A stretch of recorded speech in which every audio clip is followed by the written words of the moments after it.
The morning after the gala sat on my chest like a weight I couldn't name, not heavy enough to crush me, but heavy enough that I noticed it with every breath.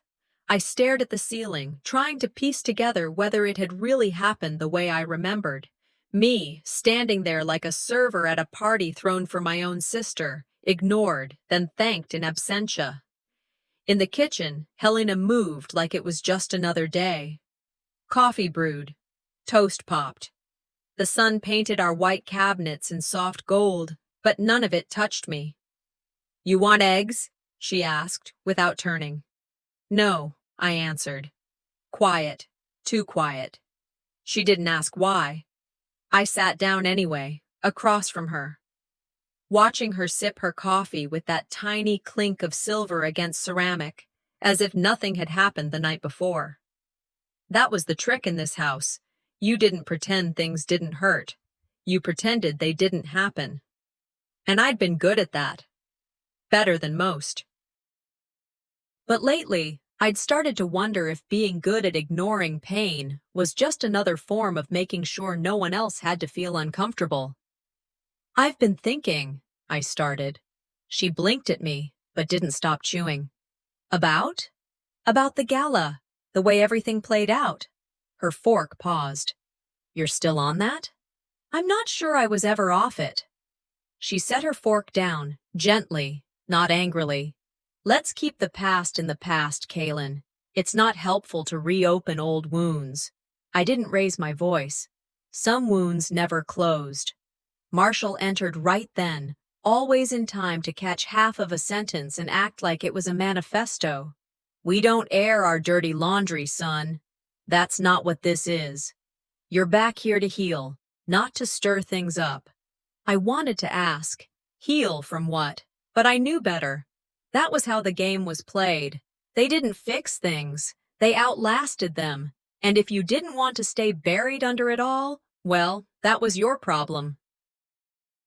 Later that day, I went for a walk just to clear my head. The streets of Darien were quiet, as they always were on Sundays. Pristine sidewalks, carefully trimmed hedges, American flags still hung from a few porches, even though the 4th was weeks behind us. When I came back, the dining room was already set. Crystal, linen, candles, because apparently even Tuesday dinners were occasions if Delara was being celebrated. I knew what the dinner was for, some kind of award she'd gotten from her nonprofit. Women in finance making change, or some catchy phrase like that. She always had a cause, and the cause always had a camera. I'd ordered the flowers, weeks ago, paid for them myself after overhearing Helena say she didn't want to go overboard on arrangements. I'd picked them up that afternoon from the florist, carried them in like a houseguest bringing wine. Now they sat in the center of the table, blush roses, eucalyptus, white hydrangeas. And right in front of them, a tiny placard. "A gift from the Greaves family to our star. Not from Kaylin, not even from us. Just the family." Delara made her toast after dessert. She smiled, she thanked Mom and Dad, and winked at me as she took her seat. Not a word, not even a nod. And they all clapped, every last one of them. I excused myself after the plates were cleared, claiming a headache. No one objected. No one followed me up the stairs. Back in my room, the room that used to be mine but now felt like a guest suite at a hotel I couldn't check out of, I sat on the edge of the bed and looked around. I couldn't find one thing in that room that said I lived here. Not a photo, not a book, not a piece of my life. That's when the thought hit me. Maybe they didn't erase me. Maybe they never saw me to begin with. I stared at the journal I'd brought back from my apartment in the city. Blank pages still crisp. I hadn't opened it in months. I pulled the cap off a pen and started writing. Not for them, not even for me, really. Just to mark it. This happened, and it wasn't okay. There's a certain kind of quiet in a house that's holding its breath. You don't hear yelling. You don't hear slamming doors. You just know something is about to break. That's how it felt the week after the dinner. Delara and I hadn't spoken since, not directly. She moved through the house like she didn't even see me, which was familiar, but this time it felt sharper, like a knife carried under a smile.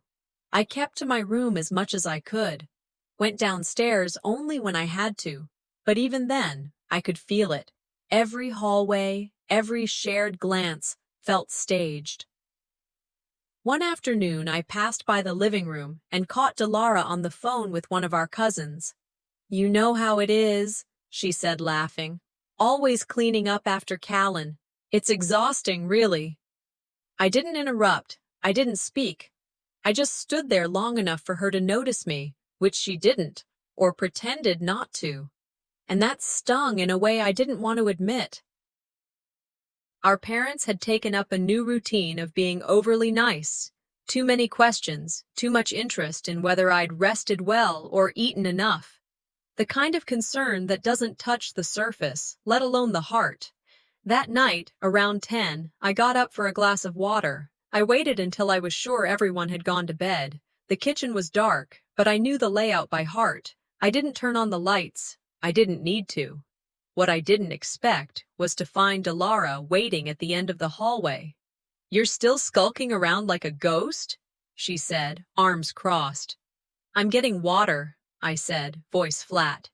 "You know you've made things really uncomfortable for everyone." "I didn't make anything," I answered, stepping forward. She stepped in front of me. "You're always so dramatic, Kaylin. Everything has to be about you. You couldn't just let me have one night." I didn't answer. I moved to pass her, and she stepped closer. Her shoulder hit mine harder than it needed to. I took one step around her, and then everything went sideways. The hardwood floor, the curve of the staircase, the sudden, blinding slam into the bottom step, the crack, loud, undeniable. I couldn't breathe for a second. Everything went quiet. Then her voice, low and cold. "You're always playing the victim. Get up." I couldn't. I didn't. A few seconds passed, felt like minutes, and I heard footsteps. Helena's gasp. Marshall cursing under his breath. They came down quick, knelt beside me. "What happened?" Helena asked. "I think he tripped," Delara offered, already adjusting her robe like this was just another night. "She pushed me," I managed to say, the words barely more than air. "Let's not dramatize," Marshall said, already helping me sit up. "If it hurts, we'll take you to urgent care. No need to make this a thing." Delara didn't even blink. In the car, I pressed my hand to my side and gritted my teeth. Marshall drove like it was a routine grocery run. When I tried to speak again, he cut in with a well-practiced tone. "Just say you missed a step," he said. "It's easier that way." Easier for who? At the clinic, under fluorescent lights that made everything feel colder, the nurse asked questions I couldn't fully answer. Pain drowned out the details, but finally they wheeled me into radiology. The tech was quiet, careful. "Hold still," he said. "This won't take long." It did, though. Long enough that I felt exposed. Every click of the machine felt like it was peeling back another layer I'd spent years trying to keep on. When it was done, I was moved to a side room. A few minutes later, the doctor walked in, older man, tired eyes, but steady. He sat down across from me, not smiling. "These aren't consistent with a typical fall," he said. I said nothing.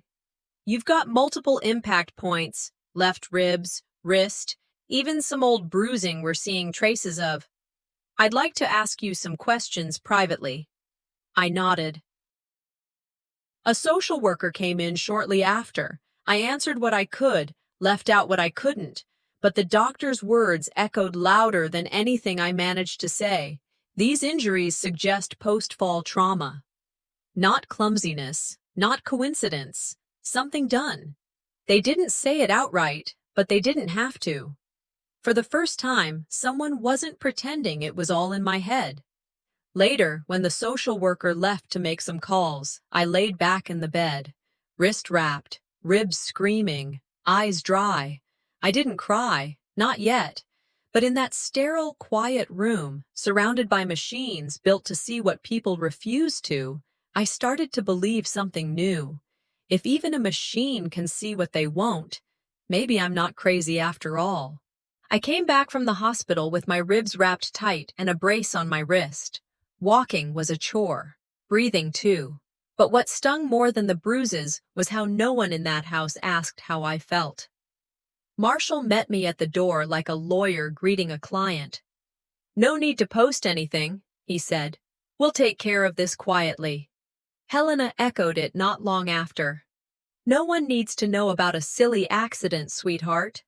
Not a question about my pain, not a whisper of concern about Delara. Just smiles, tight-lipped and polished, like this was a minor inconvenience we could all move past if we just stayed on script." I nodded, said nothing, but I watched everything. The next morning, I found out what they meant by quiet. A neighbor sent me a scan of a short write-up in the local weekly, something about a minor household mishap involving me. A quote from Delara beneath a photo of her at some fundraiser. "Kalen's always had a tough time adjusting under pressure. We're supporting him as best we can." I read it 3 times, then a 4th. They'd rewritten it, turned me into a fragile, clumsy burden, and themselves into saints for putting up with me. I called the paper, asked to speak to the editor. He was polite but brief. "Your sister submitted the piece. Said it was for clarity. We run what we're given." For clarity. That word burned. I didn't tell him that the article wasn't just misleading, it was a lock on my mouth, a preemptive strike. They weren't just silencing me, they were replacing me. Later that day, a text pinged on my phone from an old friend from college. "Hey, I heard about the texts. Hope you're okay." I stared at it, then read it again. Texts? I asked what she meant. She sent screenshots. They were from me, or rather, from a number with my name, full of passive-aggressive digs at Delara, accusations, insults, all fake. Every word. Someone had gone out of their way to craft a history, a trail of messages that made it look like I'd been harassing my sister for months. It didn't just paint me as unstable. It made me dangerous. I confronted Helena first. She didn't flinch. "She's scared," she said gently. "And you've always been emotional." Then Marshall stepped in, voice low and practiced. "You need to understand how this looks, Kalen. She's just protecting herself." That's when it hit me. They weren't defending her. They were aligning with her. It wasn't the first time. I remembered being 13, coming home from school with my shirt torn after a fight with a cousin who called me names all semester. I'd told them what happened. Helena had said, "Let's not make drama. We all have to get along." Somehow, I was always the disruption. The crack in the frame, the one who made the perfect picture harder to hang. I sat in the guest room for hours, lights off, curtains drawn. My phone buzzed again, but I didn't check it. I opened the screenshots of the fake messages, zoomed in, examined punctuation, spacing. They weren't just lies. They were intentional, personalized, designed to look like me. What haunted me wasn't how real they seemed, but how real people would believe they were. I thought about packing, about leaving without a word, just walking out, letting them keep the house, the story, the comfort of the version they'd built. But then I remembered the doctor's words in that white-walled clinic.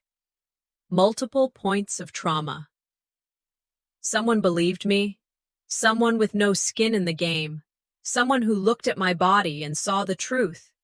And that truth was still mine. So I got up. Opened my laptop. Started a folder.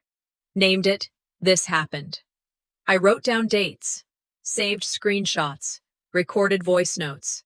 Backed it all up. Sent it to myself. Twice. I wasn't going to argue anymore. I wasn't going to beg to be heard. I'd stop trying to prove I wasn't what they said. I'd show them what really happened.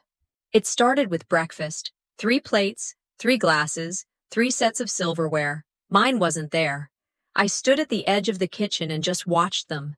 Helena humming as she buttered toast, Marshall reading the business section like his son's ribs weren't still healing. Delara texting under the table, half smiling at something or someone not in the room. Not one of them looked up. I poured myself coffee. Sat down. No one said a word. Later that morning, I heard Helena on the phone with a neighbor. Mrs. Adler, probably. Yes, Delara's home. And Callum's staying with us for a bit too. Yes, recovering from that little incident. Callum. She said it twice. I waited for her to correct it. To say she meant Kaylin. She didn't. And when I stepped into the hallway and she saw me there, eyes met, no reaction, just that placid smile, that practiced poise, no slip, no mistake. It was deliberate.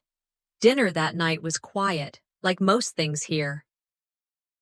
I waited until the table had been cleared, then asked plainly, "You called me Callum today." Helena tilted her head, barely blinking. "Did I? You know I'm forgetful these days." Delara didn't miss a beat. "It's just a name, Kaylin. Don't be dramatic." That word again. Dramatic. As if being erased should come with grace and silence. I got up, left the table. Not one of them called after me. Back in my room, if I could still call it that. I sat on the bed and let the echo of that line circle my mind. It's just a name. It's just a name until no one remembers yours. It's just a name until they decide not to speak it at all. And then it's not just a name. It's your place in the family. I didn't sleep. Around midnight, I wandered down to the living room. Lights were off, but a soft glow came from the coffee table lamp. I reached for the book lying open. A leather-bound album. The Best of Us. I knew that title. Delara had mentioned compiling it for some community holiday event. I flipped through the pages. Photos of birthday parties, holidays, vacations, page after page. I wasn't there. Where I remembered standing in group photos, I was cropped out. Where I was central in moments, first day of college, Dad's award dinner, I was absent. Delara had 3 spreads. Helena had a tribute page written by a family friend. Marshall's section looked like it came from a retirement banquet. I didn't even have a caption. There was no anger, not anymore. Just grief. Not sharp. Not loud. The kind that you carry quietly, like a suitcase you never unpack. I closed the book slowly, set it back exactly where I'd found it. Walked upstairs, opened my closet. It was nearly empty, save for one box. Inside, a second-grade spelling bee ribbon, a faded drawing of our old house, and a card from my grandmother, handwritten in her slanted, looping letters. "You are not invisible." I ran my fingers over the ink, and I realized I wasn't angry they forgot me. I was done reminding them I was here, so I started packing, shirt by shirt, quietly, no urgency, not to flee, not to escape, to reclaim, to leave with intention. The next morning, before the sun rose, I placed a single note inside the family album, folded neatly. No signature. I didn't disappear. You just stopped looking. And then I texted Dorian. "I'm ready to move forward. Let's begin." The text came on a Wednesday morning, short, plain. "We're having a small dinner this Saturday. Please come." Helena, of course. No call, no context. Just that. I stared at the screen for a long time before replying. I almost didn't. But then I heard Dorian's voice in my head from earlier that week. Sometimes silence is more powerful in public. So I said yes. Saturday came. The sun set early, the way it always does in October. I arrived at the community hall 10 minutes early, parked at the far end of the lot, sat in the car longer than I needed to. Inside, the setup was polished: round tables, white tablecloths, tall centerpieces, name cards at each seat. Delara's spot was in the middle, naturally. Marshall to her right, Helena to her left. I was seated 4 chairs down, between 2 cousins I hadn't spoken to in years. The room buzzed with practiced laughter. This wasn't about healing. This was image control. I placed my bag under the chair and scanned the room. And then I reached down to check for the folder I'd packed. Printouts, notes, scans, backup copies. Gone. Gone. I checked again. Emptied everything onto the seat. Nothing. I sat there, still, breath tightening, brain racing. I'd left the bag in the car for less than 5 minutes while I ran into a deli nearby. And now it was gone. No panic. Not yet. Not visibly. I folded my hands, kept my face neutral. But inside, I was spiraling. Dorian wasn't there yet. He was supposed to meet me halfway through. So now it was just me. Me and their setup. Dinner began. Polite chatter. Wine poured. Forks clinked. Delara rose first for her toast. Families face storms, she began. But we always weather them together. Even when some of us drift away, we remember who we are. Marshall followed. Our son's had a rough time adjusting back, but he's here tonight, and we love him. I didn't move, but I felt it, the shift in the room. Their version of the story was already filling the space. Then I heard Delara lean toward Helena. He won't say a word, she said, almost too softly. He never does. That was it. I stood, didn't tap the glass, didn't clear my throat. I just spoke. I won't take long, I said, my voice steady. I just want to correct a few things. Chairs creaked. Utensils paused. I didn't trip, I said. I didn't fall on my own. Delara pushed me, and after I hit the stairs, she stood over me and told me to get up. Helena opened her mouth. I held up my wrist, the brace still on. The doctor said my injuries weren't consistent with a fall. The X-rays showed impact after I was already down. More silence. Delara gave a light laugh. Kaylin, this isn't the place. No, I said. You said I wouldn't go through with it. You were wrong. That's when the doors opened. Dorian stepped in, holding a familiar folder in his hand. Slightly dirty around the edges, like it had been pulled from a trash bin. He walked over, said nothing, placed it on the table. I didn't look at anyone, just picked up the folder, set it down in front of Delara, and walked out.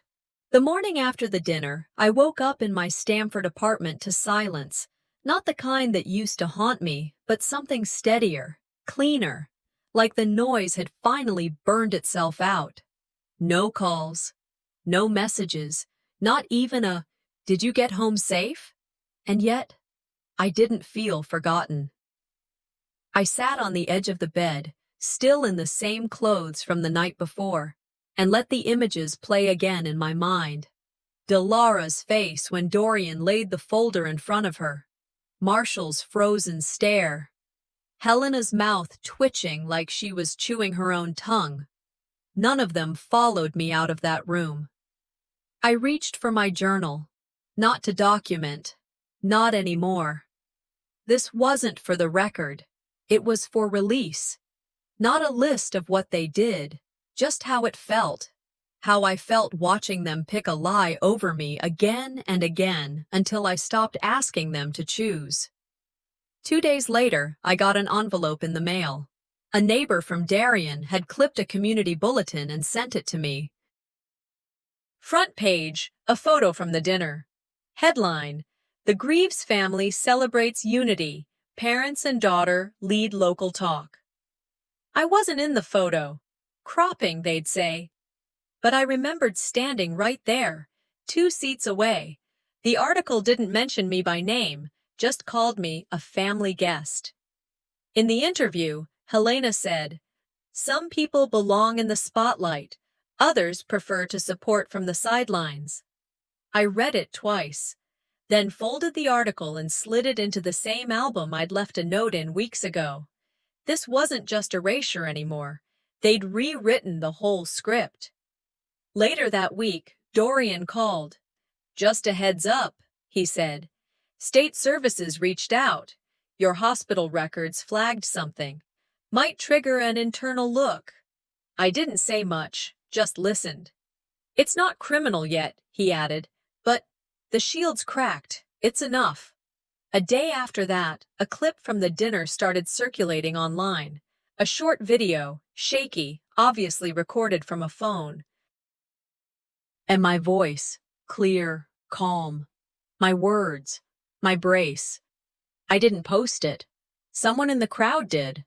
I don't know who. Doesn't matter. The views weren't in the millions, but they were enough. Enough that a sponsor pulled from Delara's nonprofit. Enough that the local women's club canceled a brunch she was scheduled to host. No headlines, no scandal, just consequences. And for once, they didn't come for me. A week later, I got an email. Holiday dinner. Extended family. Please RSVP. I didn't. I drafted a response but never sent it. Instead, I wrote something else. A letter. Not angry. Not begging. Just honest. If we're going to have a relationship, it has to be rooted in truth, not curated versions that make everyone comfortable. I don't know if they'll respond. I'm not waiting. I've started a job in Stamford. Small press. Nothing flashy. Good people. No one there knows about the dinner or the stares or the fake texts, and I don't need them to.